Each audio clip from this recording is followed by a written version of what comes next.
আসসালামু আলাইকুম ভিউয়ার্স, ব্যাটিক্স এর পক্ষ থেকে চলে আসলাম নতুন একটি ভিডিও নিয়ে। আজকে আপনাদেরকে একটু অন্যরকমভাবে একটা ভিডিওর মাধ্যমে বোঝানোর চেষ্টা করব যে আসলে আমাদের 100% হিউম্যান হেয়ারের উইকগুলি কতটা জরুরি। আপনারা এই ভিডিওটি একটু মনোযোগ সহকারে দেখলেই বুঝতে পারবেন যে আমাদের উইকগুলি কতটা জরুরি। সুকন্যা তার মা বিমলা দেবীর সঙ্গে শহরে বাস করত। ছোটবেলায় তার বাবা মারা যায়। সুকন্যা দেখতে খুব সুন্দর ছিল। তার ঘন কালো চুল তার সৌন্দর্য আরো বাড়িয়ে দেয়। সুকন্যা বরাবরই তার চুল খুলে ঘোরাফেরা করত। কলেজে সুকন্যার বান্ধবীরা তার সুন্দর চুলের উপর খুব হিংসা করত। ওয়াও সুকন্যা, আজকে তোকে কি সুন্দর লাগছে রে। সত্যি তোর চুলটা না গড গিফটেড। ইস, আমাদের চুল যদি এমন হতো কতই না ভালো হতো। এই সুকন্যা, আমি তোর চুলে একটু হাত দেবো রে। না না, একদম না। আমি আমার চুল কাউকে টাচও করতে দিই না, বুঝেছিস? আমার চুল যদি রাফ আর ড্রাই হয়ে যায় তখন কি হবে? ভালো চুল পাওয়ার জন্য তপস্যা করতে হয়, বুঝলি? চুল নিয়ে মেয়ের কি অহংকার দেখো। স্টাইল দেখলে গা জ্বলে যায়।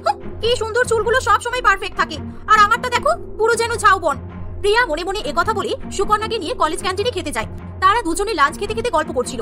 তখন রাহুল নামে সিনিয়র একটি ছেলে হাতে কফি নিয়ে সুকন্যার পাশ দিয়ে হেঁটে যাচ্ছিল। হঠাৎ করে ভুলবশত রাহুলের হাত থেকে কফি সুকন্যার মাথায় পড়ে যায়। সুকন্যা খুব রেগে যায়। এই অন্ধ নাকি, চোখে দেখতে পাও না? আমার এত সুন্দর চুলে তুমি কফি ঢেলে দিলে। সুন্দরী মেয়ে দেখলেই তোমরা অন্ধ হয়ে যাও, তাই না?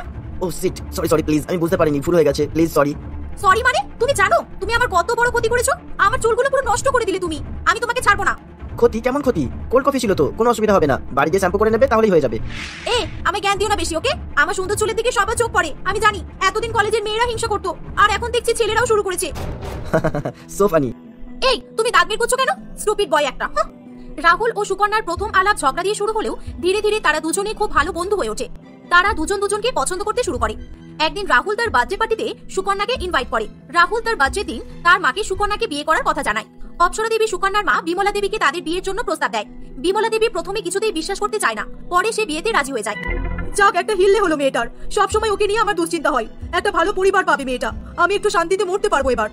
কিছুদিন পর ধুমধাম করে সুকন্যার সঙ্গে রাহুলের বিয়ে হয়। অপ্সরা দেবী সুকন্যাকে বৌমা হিসেবে পেয়ে খুব খুশি হয়। একদিন, সারাদিন এত ব্যস্ত থাকলে হবে বাবা? বৌমাকে একটু সময় দে। বেচারি সারাদিন বাড়িতে বসে বসে এই বুড়ি শাশুড়ির মুখ দেখে তো বোর হয়ে যাবে। তুমি যে কি বলো না মা, সত্যি।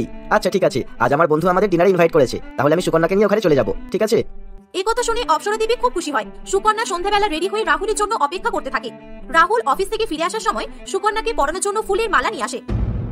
সুকন্যা, এই নাও, এটা পরে নাও, চুলে তোমায় খুব মানাবে। তোমার জন্য স্পেশালি এই গাঁদা ফুলের মালাটা বানিয়ে নিয়ে এসেছি। তুমি তো সব সময় চুল ছেড়ে রাখো, আজকে একটা সুন্দর করে খোপা করা তো দেখি, তারপর আমি এটা নিজের হাতে তোমাকে পরিয়ে দেবো।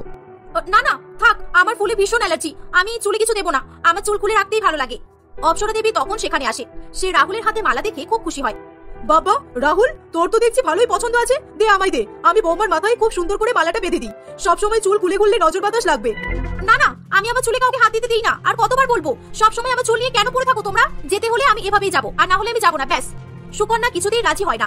সে কাউকে নিজের চুলে হাত লাগাতে দেয় না। অপ্সরা দেবী সুকন্যার উপর রেগে গিয়ে সেখান থেকে চলে যায়।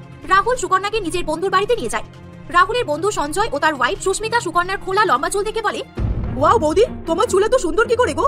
সারাদিন বুঝি পার্লারে গিয়ে বসে থাকো? না না, পার্লারে কাটালে হবে নাকি? সংসারে অনেক কাজ আছে। তাছাড়া আমার চুল ন্যাচারালি এমনই সুন্দর। হ্যাঁ রে, আমি তো সুকন্যাকে পেয়ে খুব খুশি। ঠিক যেমন চেয়েছিলাম ফিল্মের নায়িকাদের মতো ঘন লম্বা চুল হবে, ঠিক সেরকমই বউ পেয়েছি আমি। হ্যাঁ রে, তোর কপাল ভালো। আমার বউয়ের চুল দেখ না, মাথায় চুল দুগাছা, তাতে আবার স্টাইল করতেও ছাড়বে না। এই বেশি বকো না বলে দিচ্ছি, খাও এবার। সবাই চুল নিয়ে পড়ে আছে। রাহুল ও সুকন্যা খাওয়া দাওয়া করে সঞ্জয়দের বাড়ি থেকে বেরিয়ে পড়ে। সেই সময় সুকন্যা আইসক্রিম খাওয়ার আবদার করে।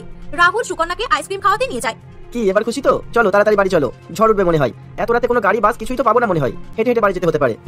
রাহুল ও সুকন্যা আইসক্রিম খেতে খেতে তাড়াতাড়ি হাঁটতে শুরু করে। সেই সময় খুব জোরে হাওয়া বইতে শুরু করে। সুকন্যা খুব ভয় পেয়ে যায়। কি সর্বনাশ হলো, আমার চুল তো সব নষ্ট হয়ে যাবে এবার। আমি কি করবো এবার? আরে তুমি এত চিন্তা করছো কেন? নষ্ট হলে হবে, বাড়ি গিয়ে ঠিক করে নেবে। চলো চলো, এই তো বাড়ির কাছাকাছি এসে গেছি। এই বলে তারা চলতে শুরু করে। হঠাৎ দমকা হাওয়া ও প্রবল বৃষ্টির ফলে সুকন্যার চুল মাথা থেকে খুলে পড়ে যায়। সুকন্যা খুব ভয় পেয়ে যায়। রাহুল সুকন্যার মাথায় টাক দেখে কিছুতেই নিজের চোখকে বিশ্বাস করতে পারে না। এ কি, তোমার চুল ঝড়ে উড়ে গেল? মানে তুমি আমায় এমন ভাবে ঠকালে? তোমার এটা ফলস চুল? ও মাই গড! রাহুলের কথা শেষ হওয়ার আগেই সুকন্যা কাঁদতে কাঁদতে দৌড়ে পালিয়ে যায়। রাহুল বাড়ি এসে সুকন্যার উপর ভীষণ রাগ দেখায়। সে অপ্সরা দেবীকে সব ঘটনা খুলে বলে। অপ্সরা দেবী রাগে দুঃখে দিশাহারা হয়ে ওঠে। হাই হাই হাই, এ আমাদের কি হলো গো? ঘরে আনলাম সুন্দর চুল দেখে, এখন দেখি যে বৌমা টেকো। শেষ পর্যন্ত আমাদের কপালে টেকো বউ জুটলো। ছি ছি ছি। তোমাকে আমি আজই বাবার বাড়ি দিয়ে আসবো। আমায় তুমি বিয়ের আগেই বলতে পারতে, মিথ্যা কথা কেন বললে বলো? সুকন্যা আর কোনো উপায় না দেখে সে সব কথা খুলে বলে। সে মিথ্যা বলতে চায়নি, কিন্তু বিয়ের আগে সুকন্যার মা তাকে দিব্যি দিয়েছিল যাতে সে কাউকে না বলে। কিন্তু আজ তার কোনো উপায় ছিল না। ছোটবেলায় হঠাৎ একদিন আমার ক্যান্সার ধরা পড়ে। আমাদের পৃথিবী পুরো ওলটপালট হয়ে যায়। ডাক্তার বলেছিল একমাত্র বোন ম্যারো ট্রান্সফার করলেই আমায় বাঁচানো পসিবল। তখন আমার বাপি কোনো কিছু চিন্তা না করে আমায় বোন ম্যারো ট্রান্সফার করে, তাই আমার প্রাণ রক্ষা পায়। কিন্তু আমি আমার বাবাকে হারিয়ে ফেলি। এই ঘটনা শুনে রাহুল ও অপ্সরা দেবীর চোখে জল চলে আসে। সুকন্যাও অঝরে কেঁদে ওঠে। কেমো নেওয়ার কারণে আমার সব চুল উঠতে শুরু করে। আমার রক্ত ধীরে ধীরে সেরে যায়, কিন্তু আমার মাথায় আর কোনোদিনও নতুন চুল গজায় না। সবকিছু জানার পর রাহুল ও অপ্সরা দেবী খুব কষ্ট পায়। তারা লজ্জায় সুকন্যার কাছে ক্ষমা চায়। আজ থেকে তোমার ইচ্ছা হলে তুমি নকল চুল নাও পড়তে পারো, তুমি যেমন আমরা তোমায় তাতেই খুব ভালোবাসবো। আপনারা এই কার্টুনটির মাধ্যমে বুঝতেই পারলেন যে বিভিন্ন সমস্যার কারণে মূলত এই উইকগুলি ব্যবহার করা হয়। যেমন ক্যান্সারে অনেকে চুল পড়ে যায়, অথবা টাইফয়েডের কারণে অনেকে চুল পড়ে মাথা একদম পুরো টাক হয়ে যায়। এই কারণে মূলত আমাদের এই 100% হিউম্যান হেয়ারের উইকগুলি ব্যবহার করা হয়।